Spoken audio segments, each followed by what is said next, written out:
El Volkswagen Polo G40 es uno de esos pequeños urbanos reactivos, de carácter explosivo, con garra, con actitud, donde la sobrealimentación a cargo de su famoso compresor hace la magia. Se trata del tope de la gama Polo, en tiempos en que el Golf GTI era el rey tanto dentro de la marca como fuera de ella.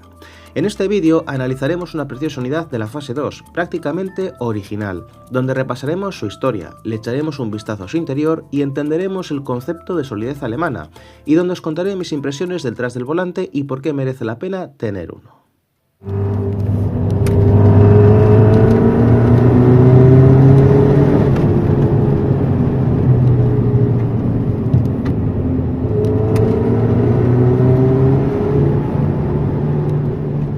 Bienvenido a los años 90. No olvides suscribirte al canal para no perderte próximos vídeos.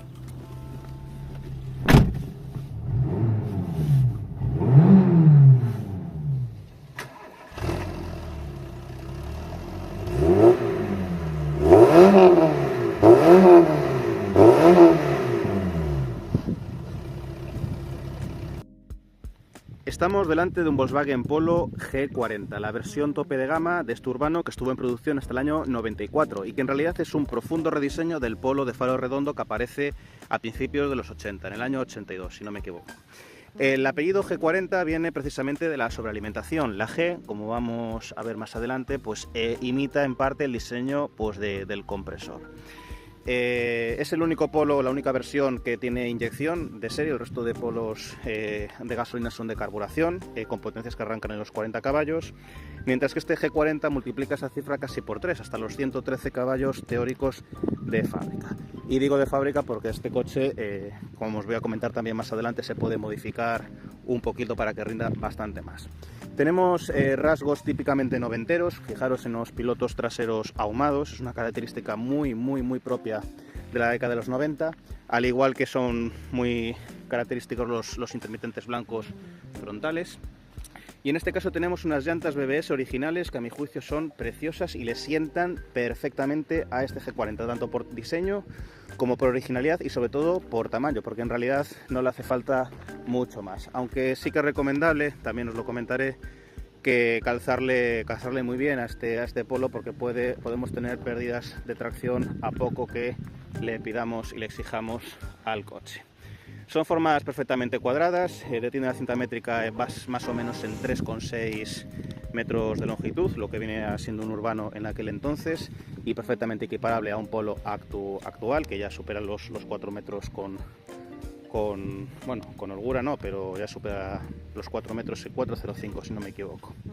Y como vamos a ver ahora por dentro, tiene un interior bastante pintón que combina muy bien la sobriedad alemana con esos toques diferenciales, con esos toques un poquito más coloridos de esta versión en particular, y que le dotan pues, de una personalidad pues, bastante acentuada.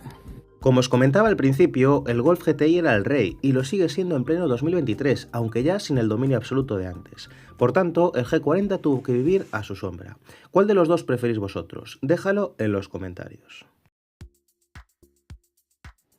Echemos un vistazo al interior. Bueno, antes de nada comentar la forma curiosa de la maneta, que no es característica de este Polo ni mucho menos, también la podemos encontrar en el Golf de aquel entonces.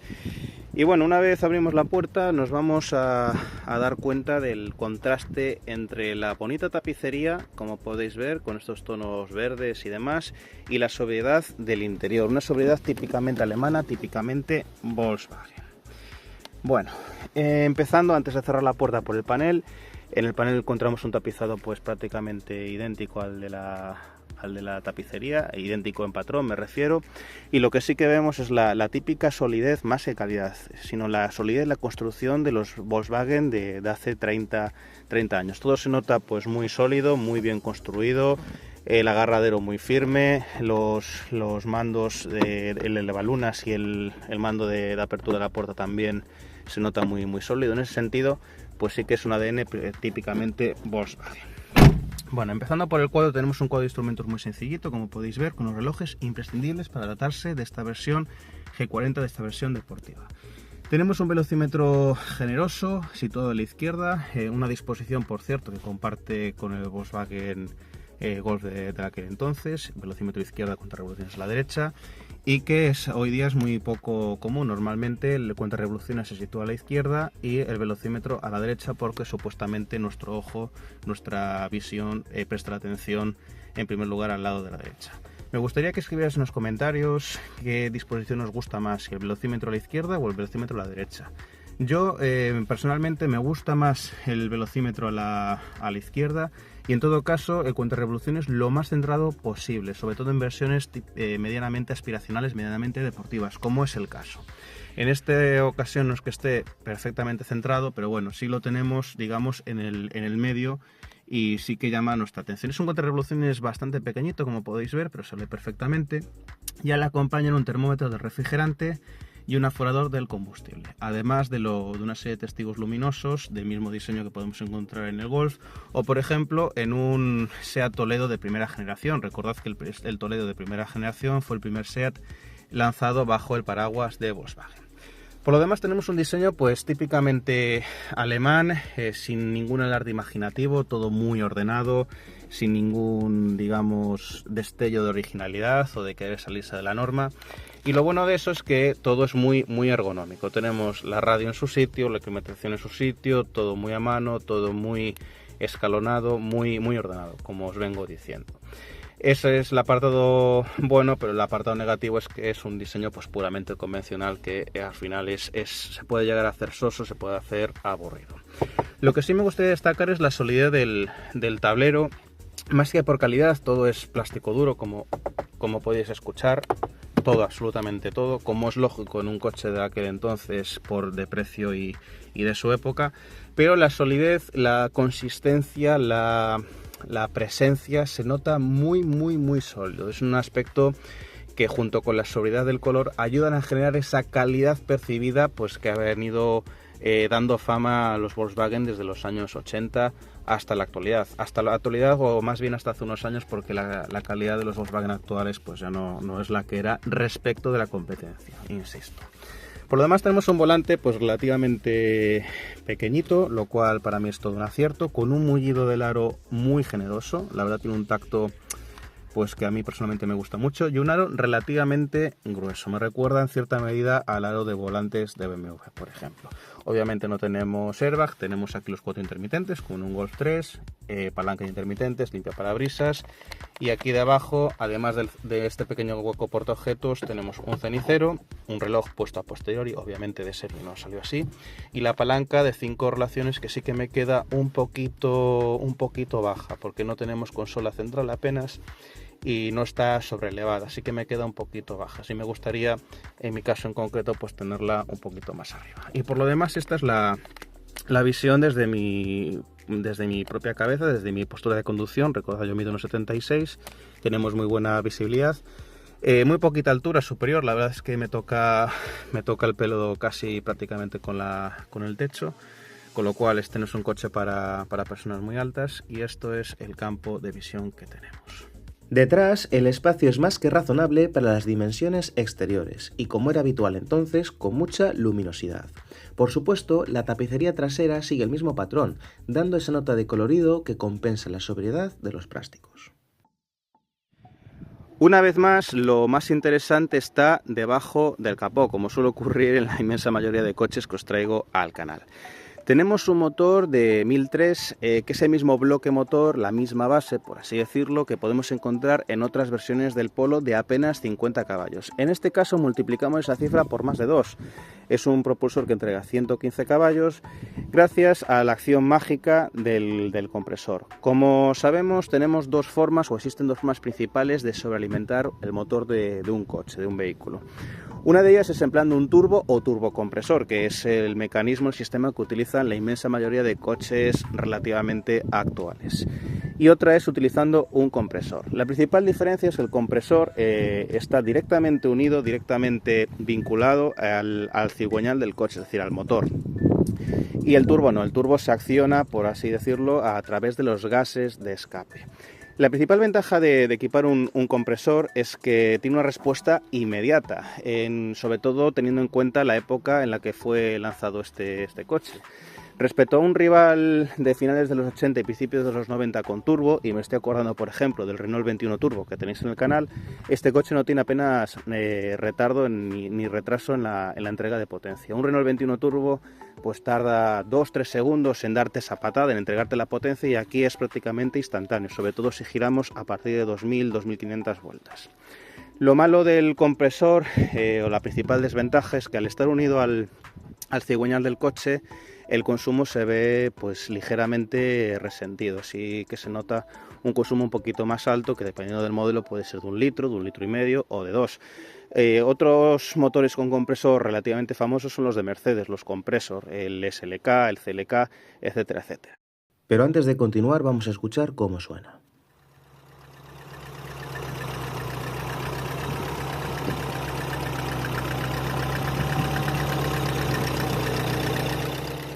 Bueno, elementos que podemos ver en otros Volkswagen y en otros SEAT de época, como el vaso de expansión, que yo diría que es prácticamente idéntico al que podemos encontrar, por decir algo, en un Toledo de finales de los 90 o en un Ibiza.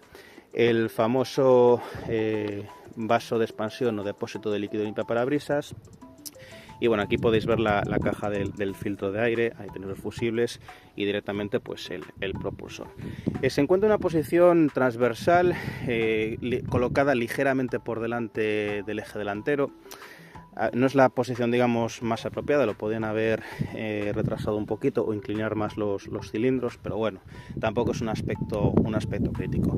En todo caso, es este pequeño corazoncito unido al bajo peso del conjunto y a la relación de la caja de cambios, le dotan de unas prestaciones realmente espectaculares y, lo que es más importante, de unas sensaciones de primer nivel. Con la ficha técnica delante, podemos decir que todo el mérito corre a cargo del compresor, pues partiendo de un sencillo bloque de menos de 1,3 litros, logramos una potencia con la que unos pocos años antes solo se podía soñar, y eso sin el retraso que tenían los turbos de entonces. Las prestaciones, fundamentalmente la aceleración, son prácticamente brillantes. Lo malo, como os decía, es que el consumo puede resentirse más de la cuenta, sobre todo cuando practicamos una conducción deportiva, ya que a velocidad constante y en terreno llano es bajo.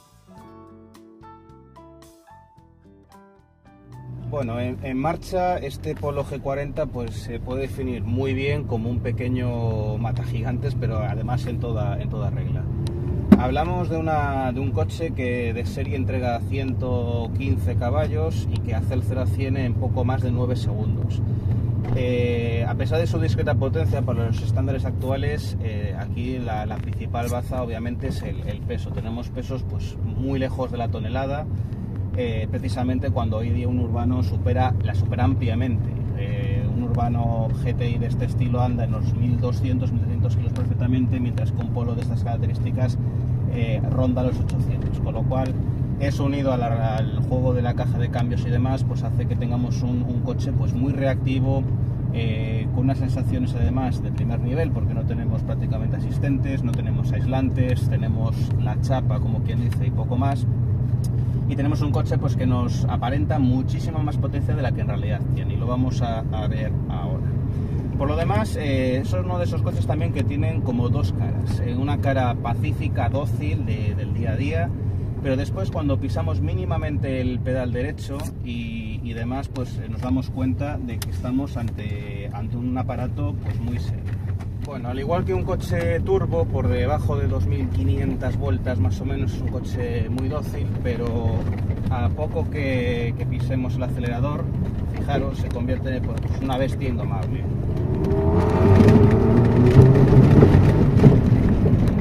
De hecho, tiene tanta potencia y le entrega de forma tan inmediata, tan de golpe, tan brusca, que en ocasiones las ruedas delanteras pierden motricidad. En ese sentido, como le pasa, por ejemplo, al Opel Kadett GSI, calzarle unos buenos neumáticos y meter una buena suspensión es prácticamente pues obligatorio. Bueno, siempre lo suelo comentar y siempre digo que cada cosa hay que contextualizarla a su momento, a su época. Pero si de verdad te gusta conducir, te gusta experimentar, necesitas o tienes que tener un coche como este Polo G40, un coche pues de hace 25-30 años, porque básicamente no tiene aislantes, no tiene controles electrónicos, no tiene asistencias, no tiene absolutamente nada, con lo cual vas a ser tú el que decidas todo lo que hace el coche, absolutamente todo, y el que tenga las riendas, los mandos. Y si bien obviamente este Polo G40 no tiene la efectividad de un Fiesta ST del 2006, por ejemplo, ni esa seguridad, ni esa, digamos, capacidad de ir rápido, sí te transmite unas sensaciones que no tienen absolutamente nada que ver, fijaros.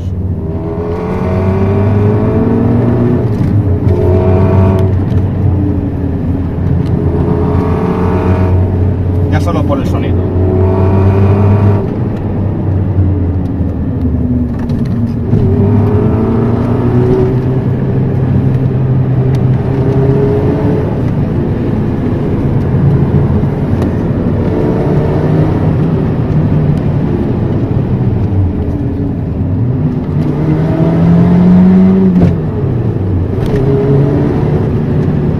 No tiene absolutamente nada que ver ni el sonido, ni las vibraciones, ni cómo te informa la dirección de lo que está pasando ahí debajo, absolutamente nada.